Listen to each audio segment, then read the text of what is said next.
There are 3 prisoners who have been chained up in a cave facing a wall since birth, with no knowledge of the outside world. Every once in a while, people or animals pass in front of the mouth of the cave, casting shadows on the walls. The prisoners name, categorize, and characterize these images that they are seeing, and believe what they are seeing is reality. One day, one of the prisoners is able to break free, and finds his way outside of the cave for the first time ever. The sunlight blinds him, and he finds this new world strange and disorienting. When he's told that everything he sees around him is actually real, and that shadows are just but reflections of reality, he can't believe it. But gradually, day by day, his eyes begin to adjust, until he's able to look at people, animals, and nature directly, and understand that they are real. Eventually, he's even able to look at the sun, the true source of the reality he once knew.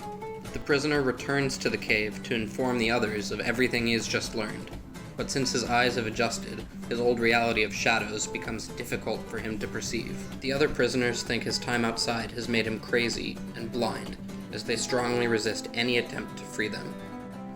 This is Plato's cave allegory. It serves as an excellent metaphor for cultural immersion. Now, let's rewind and look at the ways in which they're similar. The immersion process can be explained with a framework of the cave allegory, as well as Bennett's intercultural development continuum.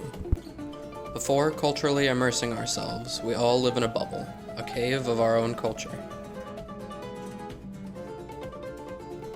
The shadows on the walls are aspects of our own culture, which we only can understand within the context of our own culture. We learn to categorize and characterize these things in our own context, in our own language. One day, you decide to visit a country to which you have never been before. At first, the culture shock blinds you.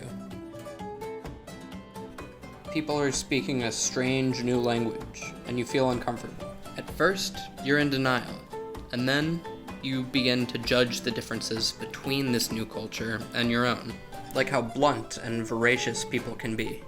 Over the course of time, you realize there are differences, but you try and minimize them, and you're confused. But after thoughtful consideration, you learn to accept these differences and adapt to them, learning the language and learning to see things through a new cultural lens. Eventually, you must go home, and you start to see the significance between what you just learned and the culture you originally came from. Maybe even feeling culture shock coming home. You try and tell your friends about the amazing experience you had, but they greet such sentiments with denial as you did when you first went to a new place.